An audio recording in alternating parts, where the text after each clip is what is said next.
Assalamualaikum warahmatullahi wabarakatuh. Berjumpa kembali bersama Griyo Android, channelnya teknisi handphone.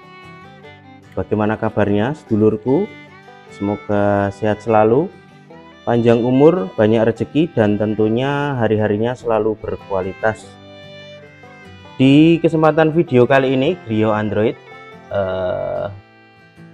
melanjutkan video-video tutorial tentang perbaikan handphone ya. Di tangan saya ini ada kiriman handphone ini dari teknisi dalam kota. Handphonenya apa, keluhannya apa, dan bagaimana nanti analisa dan cara eksekusinya. Pantengin terus channel Griyo Android. Dan saya ucapkan terima kasih banyak terkhusus untuk para membership yang sudah selalu mendukung, menyupport channel Griyo Android, sehingga channel Griyo Android bisa berkembang sampai detik ini ya. Bagi teman-teman yang belum join di membership, silahkan gabung join, tentunya dengan biaya yang cukup murah di 20.000 saja. Di situ akan mendapatkan banyak manfaat terkhusus di perbaikan di sentral prosesor dan IC UFS di handphone kekinian, baik itu hardware ataupun software ya. Penggunaan alat-alat software, cara konfigurasi, cara pengisian data, official, DAM, dan lain-lain. Jadi teman-teman bisa join, bisa bergabung di membership Griyo Android.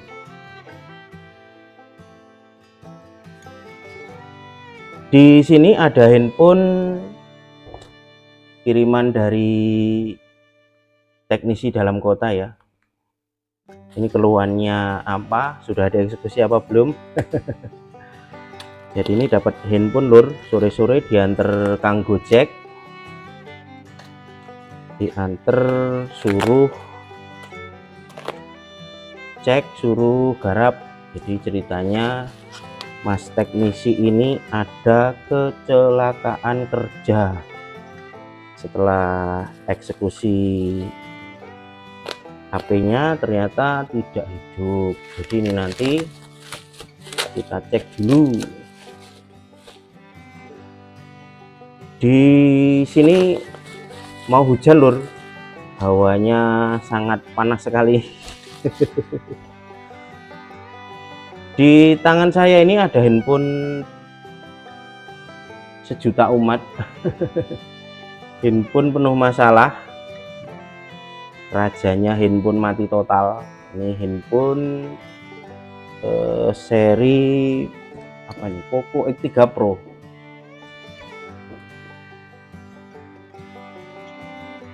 Ini kita cek dulu ya lur untuk konsumsi arusnya ya.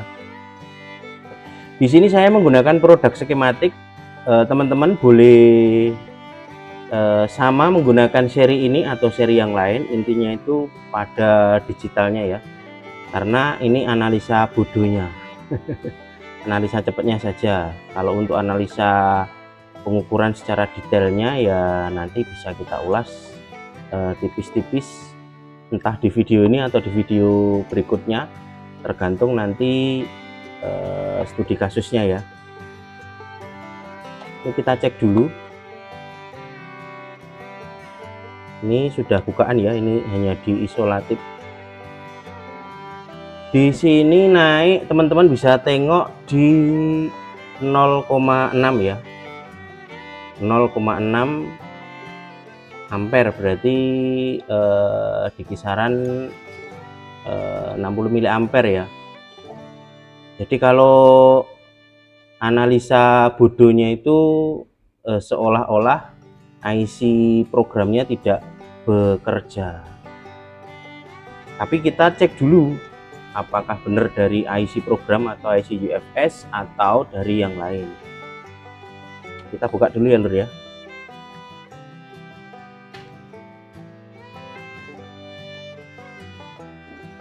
Kita buka dulu. Ini sudah dibuka lur, sudah dibuka, sudah dieksekusi. Ini cuman diisolatif saja. Videonya saya cepetin ya.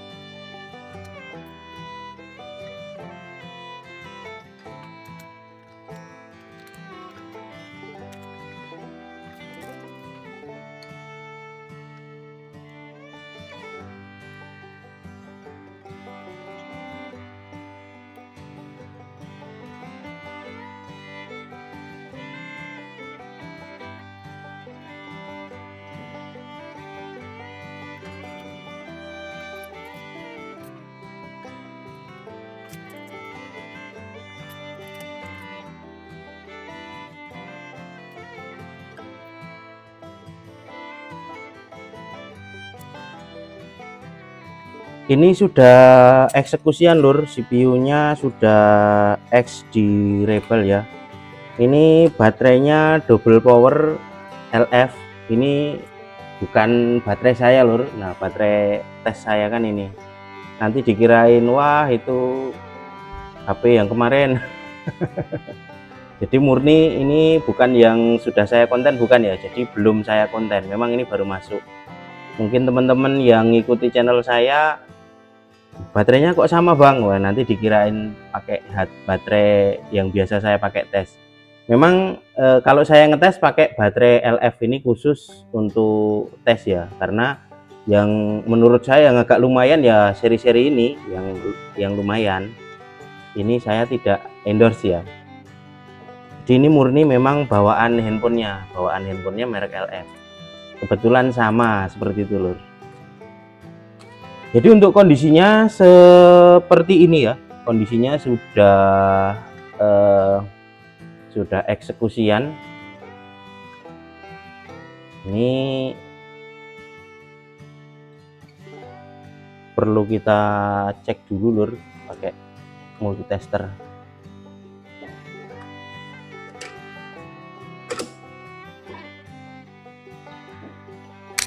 Karena kondisinya sudah lumayan ganteng. Saya untuk ngetes multitester kamera yang biasa saya pasang di sini ini kelupaan terus.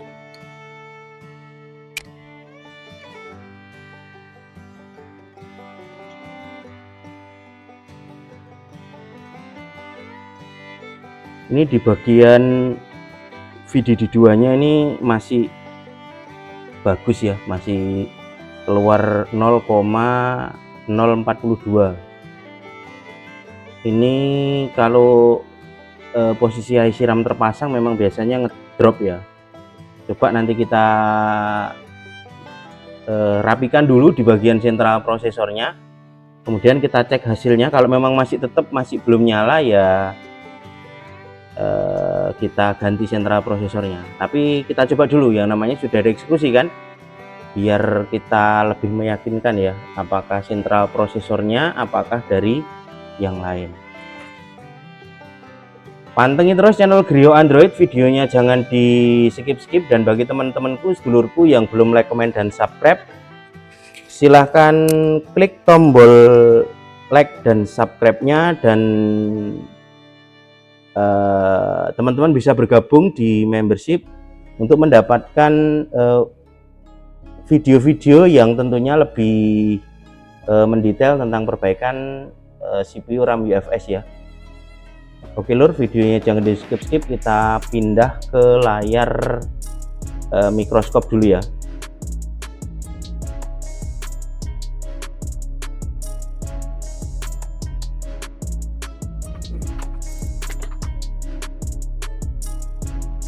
Kita coba rapikan dulu lur. Ini ada beberapa komponen yang hilang soalnya. Ini saya tunjukkan dulu ya. Di sini. Ini Ini ada komponen yang hilang sepertinya. Ini komponen apa, kita cek dulu nanti. Kalau perlu nanti kita tambahi dulu komponennya.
Jadi kalau CPU only, kalau dicek menggunakan pengukuran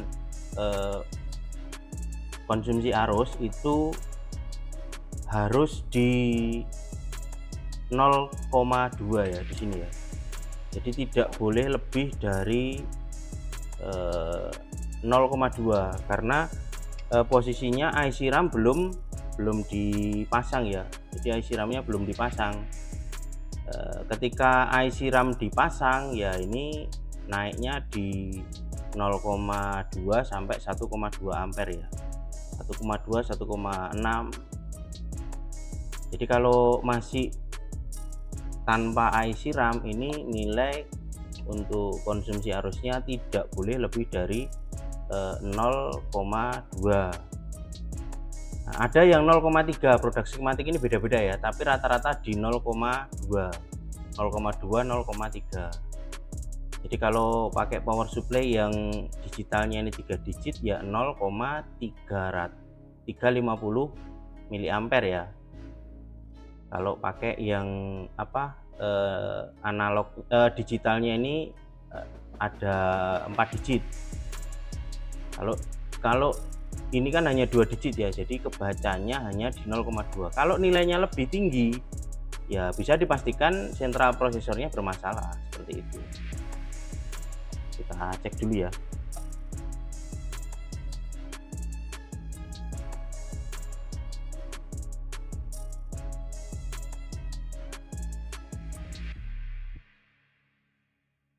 Ini tanpa dipasang baterai 0,0000. Nah, seperti ini ya. Yang harusnya tanpa baterai ini 0,2. 0,2 kelihatan ya. Ini di nomor 4. Harusnya 0,2. Nah, ketika saya pasang baterai ini harusnya naik 0,2.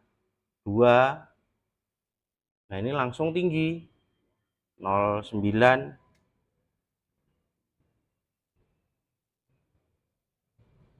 Pasti anget. 0,9, 0,6. Nah, sama persis seperti saat belum kita lakukan rebal.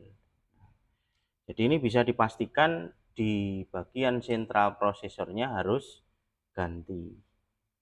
Kalau kita pegang memang agak anget lur. Di bagian CPU ini lumayan anget.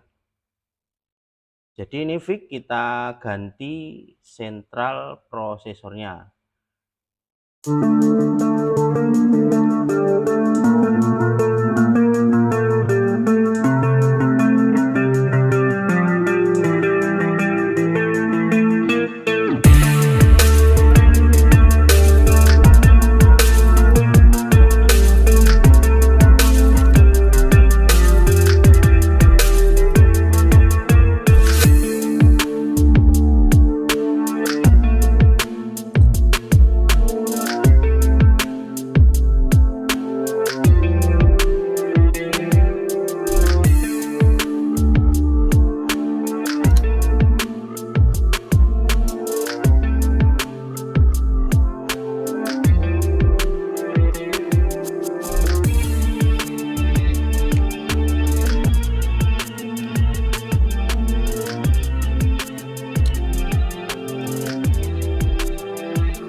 Jadi ini kita pasang fleksibelnya aja ya, fleksibelnya tok. Jadi tidak usah pakai baterai. Jadi nanti akan tahu berapa nilai konsumsi arusnya.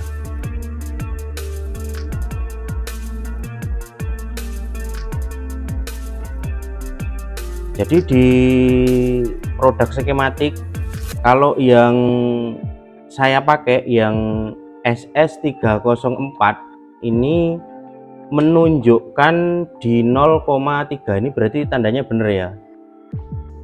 Kalau teman-teman pakai yang produk skematik yang serinya yang sudah ada USB 3,0 yang seri 304 SS304 yang SS304 yang Hue Kalau ini kan yang SS304 yang D yang belum ada, ini dinilai 0,3 ya, seperti ini ya. Kalau pakai biasanya kebacanya 0,2, tapi tidak masalah ya. Terus untuk analisa cepatnya itu biasanya LED-nya otomatis kedip seperti ini ya, paham ya. Jadi tanpa baterai, tanpa dipasang fleksibel LCD-nya, cukup fleksibel LT yang dari charging menunjukkan nilai di 0,3 atau 0,2. Ini kalau dicolok di komputer ini nanti akan terbaca 9008. Karena saya metode eksekusinya nanti tidak melepas IC UFS, jadi agar di bagian partisi SBL dan XBL-nya atau di bagian satunya tidak terkunci, ini saya lakukan test point dulu di bagian titik EDL-nya, agar sentral prosesor yang baru ini tidak membaca bagian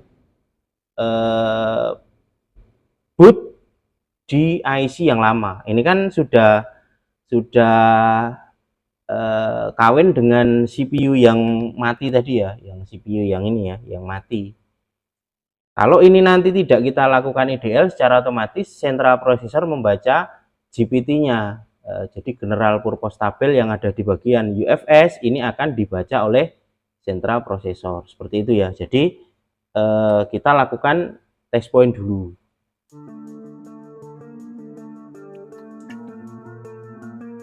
Di bagian sini lur, test point yang ini ya.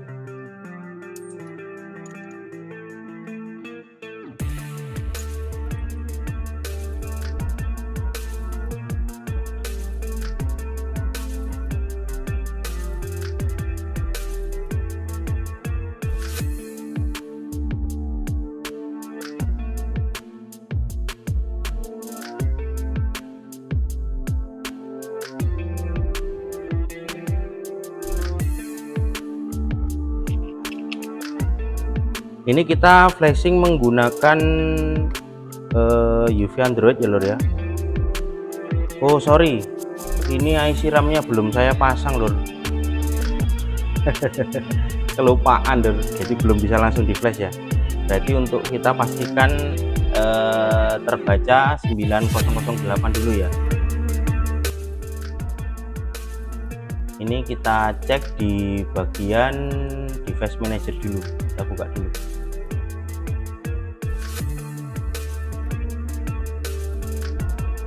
Ini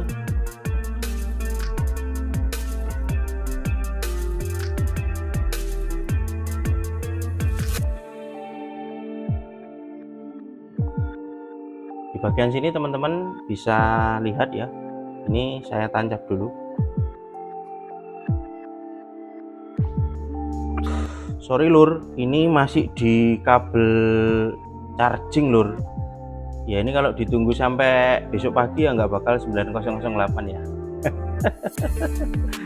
Astagfirullahaladzim. Jadi sorry, salah nancep kabelnya. Nah, seperti ini ya.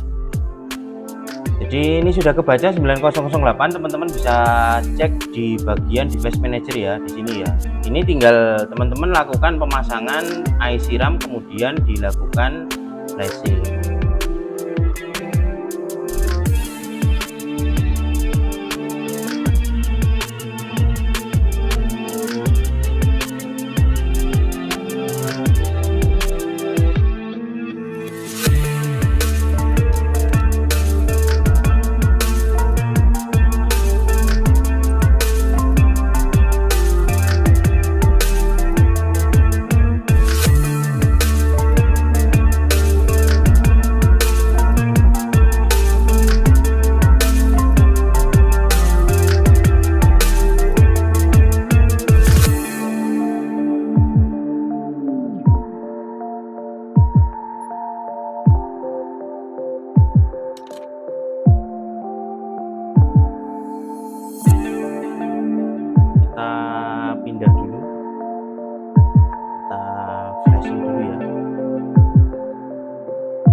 Ini jumperan tetap ya, tetap ke jumper, jadi tidak boleh dilepas sebelum dilakukan flashing.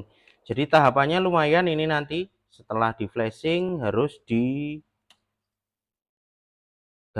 resistor ID-nya, kemudian dilanjut dilakukan penulisan IMEI. Ini saya lepas ya biar enggak bikin salah, dari tadi salah terus. Salah naruh USB. Semoga apa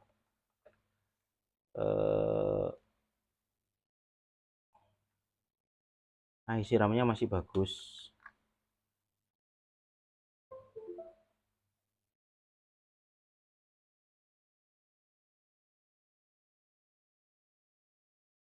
Jadi nanti teman-teman harus bisa menghapus isi data yang ada di dalam ini lur, di dalam IC UFS-nya. Kalau IC UFS-nya nanti tidak bisa dihapus, ya otomatis sentral prosesornya akan ngunci ya.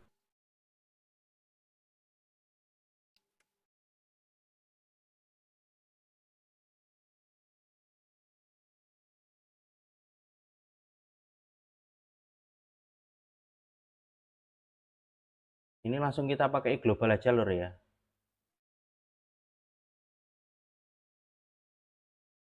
Ini kita lakukan identifikasi, kemudian kita lakukan erase pada bagian IC UFS-nya. Ini sudah kebaca ya, ini masih ada data lama.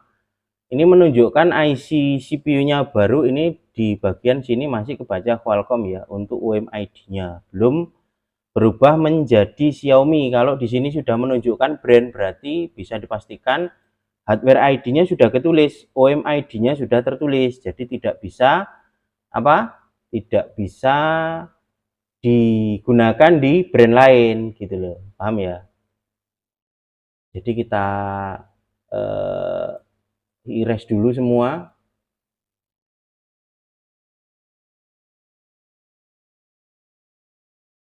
Agar IC yang ada di dalam UFS semua terhapus. Ini sudah terhapus ya. Ini kalau tidak bisa kebaca dicabut, kemudian dipasang.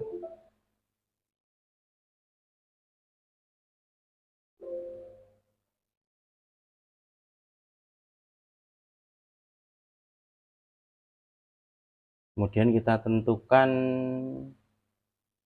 filenya ya, seperti ini ya. Ini kita identifikasi sekali lagi. Hanya untuk memastikan kalau IC-nya sudah benar-benar kosong. Ini sudah kosong, jadi bagian LUN 0 yang tadinya sudah terbaca encrypt data, ini sudah benar-benar kosong ya. Jadi kalau sudah seperti ini ya kita tentukan file, kita langsung pakai di MUI 13 seperti ini. Kemudian kita langsung flashing. Jangan lupa persistennya kita checklist, kemudian kita flash.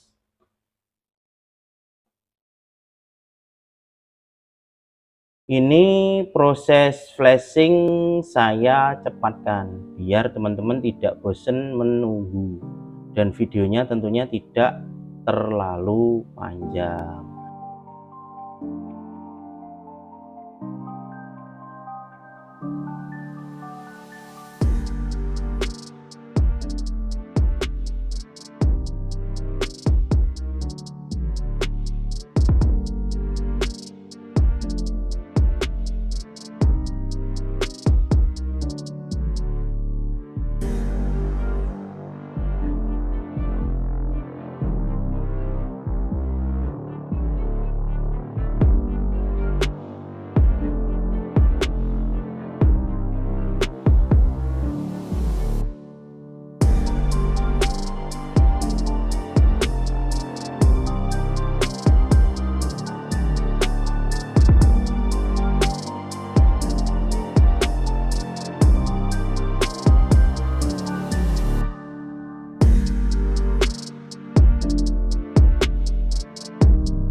Ini sudah selesai di flash lur, tapi tetap ini belum bisa masuk menu ya, karena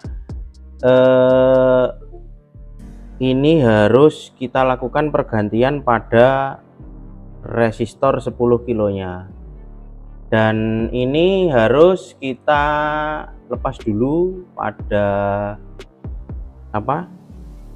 jumperan di titik EDL nya. Kalau tidak kita lepas ya ini terjebak di download mode ya, di emergency download mode di EDL. Jadi kita lepas dulu, nanti nyala akan orange state. Kita ganti resistor di 10 kilo, kemudian kita lanjut, kita naikkan langsung, kita flashing ke MUI 14. Jadi nanti handphone posisi ditulis IMEI itu posisi di MUI 14. Oke lur, simak terus, pantengin terus channel Griyo Android, videonya jangan di skip-skip. Kita pindah ke layar mikroskop, kita lepas dulu untuk EDL nya dan kita ganti resistor 10 kilo. Untuk letak resistor 10 kilonya ini sekalian saya tunjukkan ya, kita buka Borneo. Ini tadi sudah kita buka, itu ada di sini lur. Ini nilainya 10 kilo ya, nanti kita ganti yang ini. Jadi di atas IC charger di sebelah sini ya, ini diganti dengan nilai 10 kilo. Kalau nanti tidak diganti, handphonenya tidak bisa masuk ke menu. Oke lur, pantengin terus channel Griyo Android, videonya jangan di skip-skip. Bagi teman-temanku yang belum like, komen, dan subscribe, silahkan klik tombol like dan subscribe-nya. Bagi teman-teman yang belum bergabung di membership, silahkan join, gabung di membership, biayanya cukup murah, 20.000 saja. Bisa mendapatkan konten-konten yang berkualitas seputar CPU, RAM, UFS di handphone kekinian. Kita ganti dulu resistor 10 kilo dan kita flashing ulang menggunakan unlock tool di MUI 14 agar tidak perlu diupdate-update.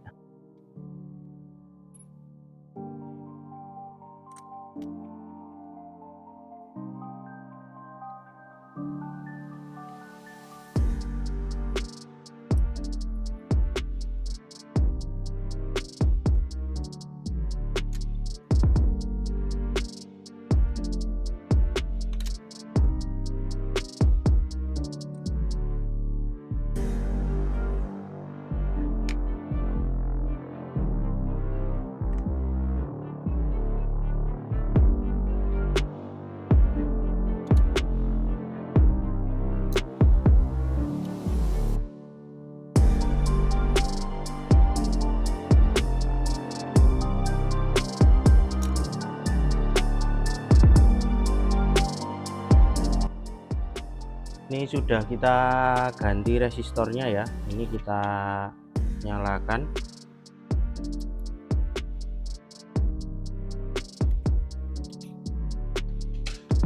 Karena ini IC nya sudah komplit, IC 123 nya terpasang ya, tinggal hidupnya. Di nilai konsumsi harusnya ya sudah normal seperti handphone baru, seperti ini ya, seperti handphone normal. Kemudian di logo sini ada, ini kelihatan ya, 1,6.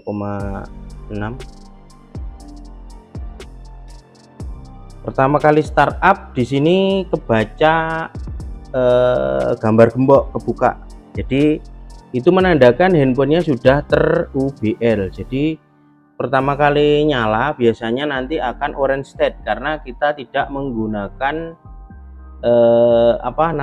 file engineering ya, tidak menggunakan file CSC, jadi langsung kita global, makanya akan terjebak di orange state. Nah di sini jangan panik, ini tinggal kita lakukan flashing saja menggunakan unlock tool. Sebentar saya ganti baterai ya lur ya. Nah di sini ada logo gambar gembok kebuka, berarti ini menandakan handphonenya sudah ter-UBL. Jadi sudah aman, bisa dilakukan flashing menggunakan metode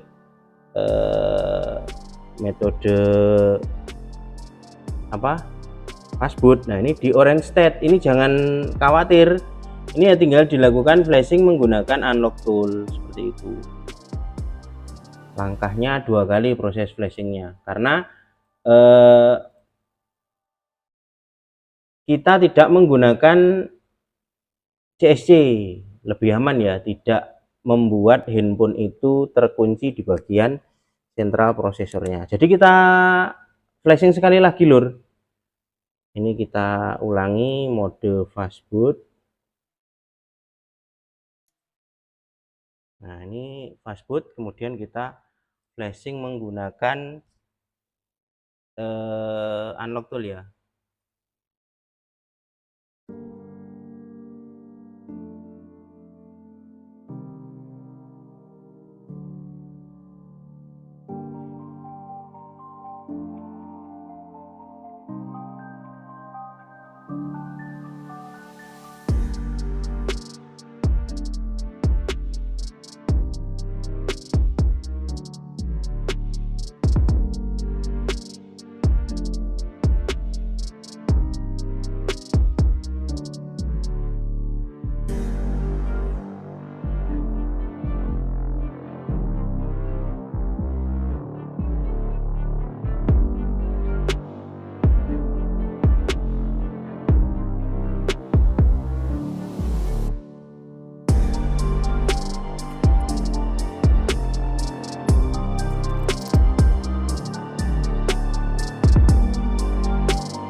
Proses flashingnya udah selesai lur ya.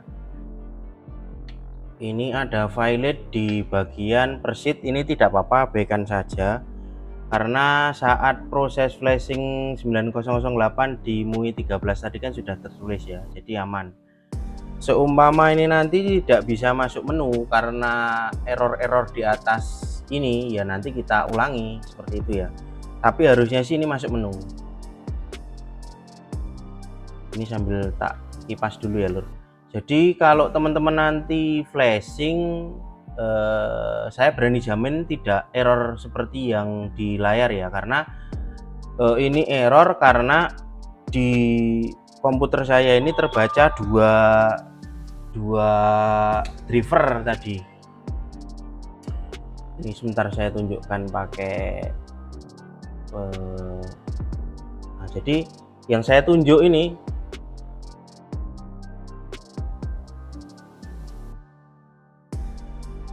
nih bacanya pakai ADB drivernya. Jadi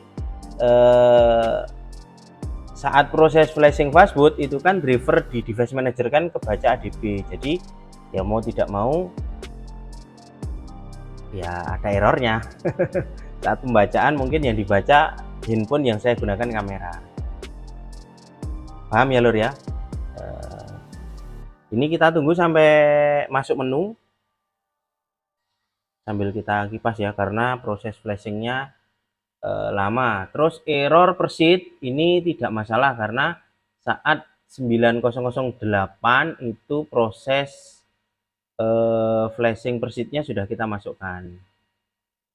Jadi ini nanti otomatis global di Android terbaru di MUI 14, kemudian tinggal dilanjut menggunakan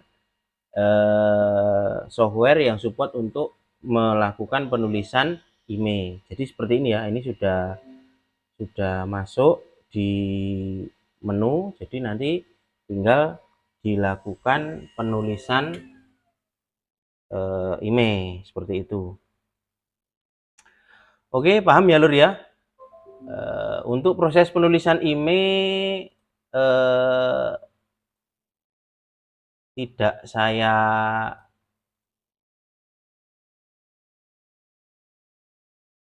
videokan karena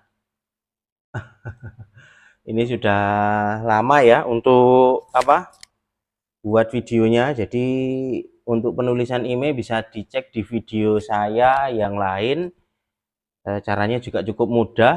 Eh, Cukup diaktifkan optimisasi, kemudian dilakukan diag menggunakan unlock tool atau alat yang lain, kemudian dilakukan penulisan email dan VCN bebas menggunakan software gratisan boleh, software berbayar juga boleh. Intinya finishing touch-nya tinggal dilakukan penulisan email. Oke Lur, pantengin terus channel Griyo Android, videonya jangan di skip-skip. Bila pengen mendalami konten-konten seputar CPU RAM UFS atau cara menggunakan alat-alat UFS, bisa join bergabung di membership channel Griyo Android. Biayanya cukup murah, cukup 20.000 saja. Sekian dari saya. Bila ada salah kata mohon dimaafkan. Saya cukupkan sekian. Wassalamualaikum warahmatullahi wabarakatuh.